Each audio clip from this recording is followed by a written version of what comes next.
Hi, everybody. Hi. Welcome back to another edition of Sling Paint Gaming. All right, I'm Berto. I'm Nims. All right, Hoth Open Series Seed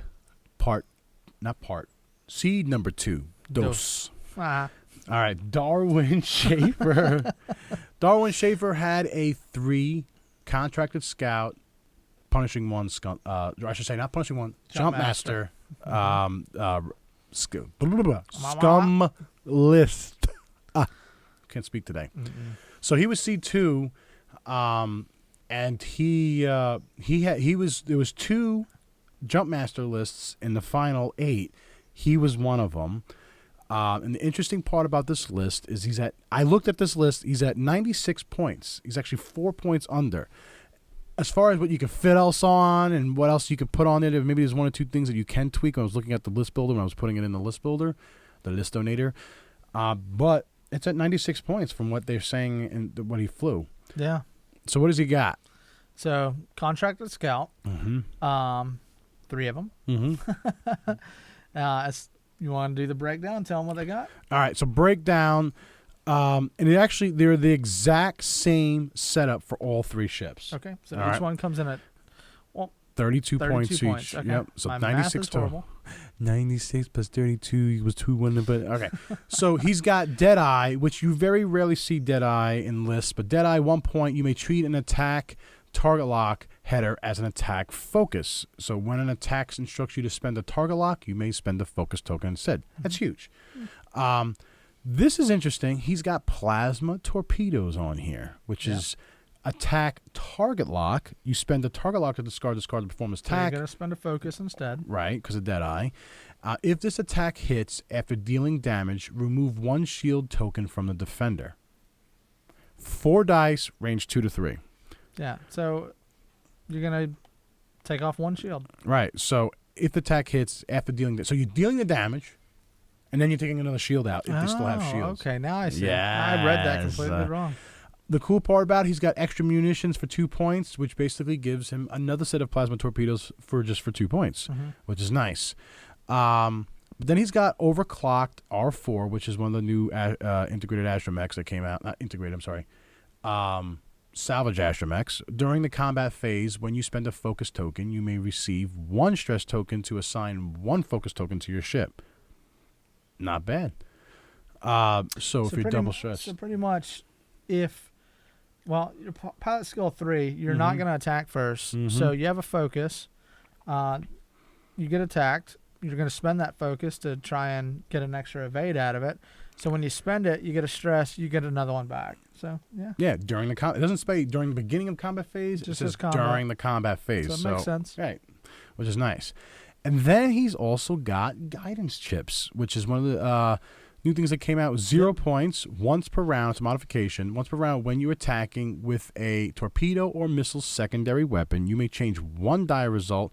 One die results to a hit result or a crit result if your primary weapon value is 3 or higher. So he only gets the first part because his primary weapon value is only 2. Yep. Which is nice. So you can so if you get a blank, or it'll say you get a focus because you're using the focus tokens from Overclocked R4, you can basically take a blank and change to a hit. Yep. Which is nice. That's awesome. So you get at least 1 guaranteed hit from that plasma torpedoes. Correct. The only thing with this whole setup, Contracted Scout is very similar in a lot of ways to the freighter, the YT 2400 freighter. When you look at them side by side, point wise, it's attack value of 2, shield value of 2. The only thing the freighter gets that the Contracted Scout does not get is the 5 shields instead of 4 shields here. Yeah.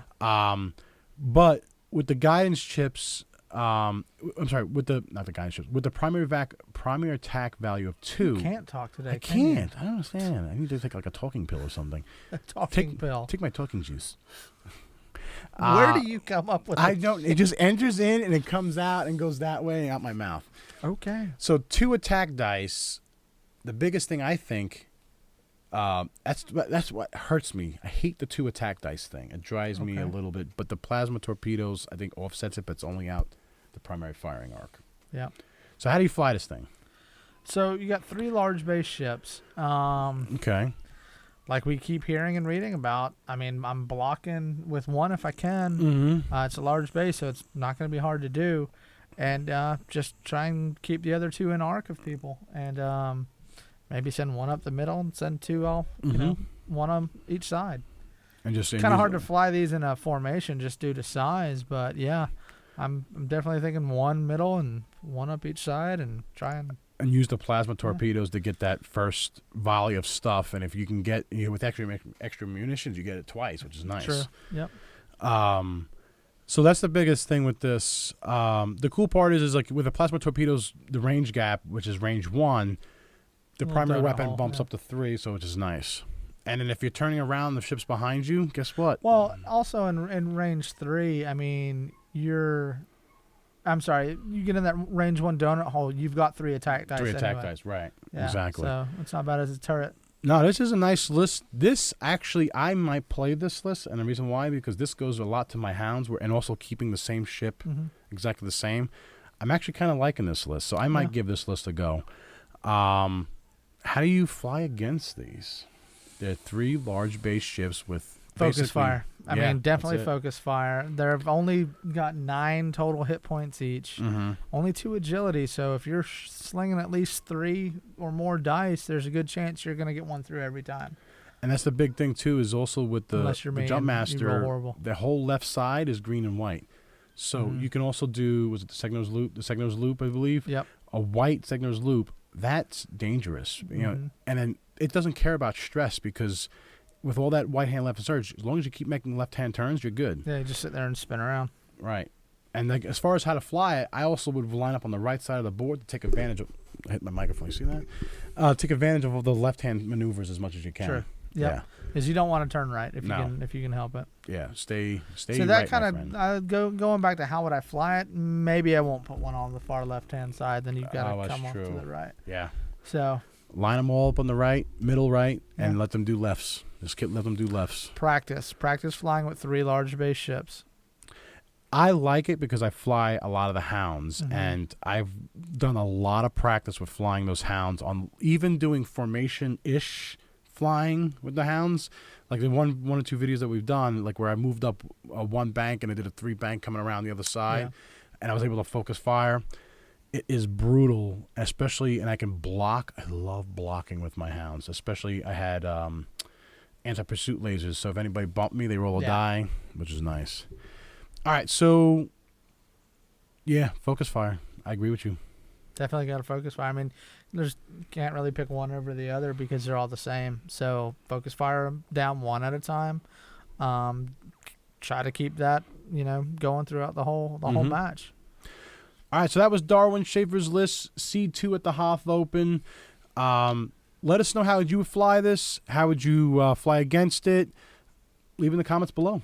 Yeah, and keep watching. Please subscribe if you haven't. Check us out on Facebook, facebook.com/slingpaint. Instagram is slingpaintgaming. Twitter is slingpaint. And spread the word. Spread it, share it, love it. Thank you. See you next time.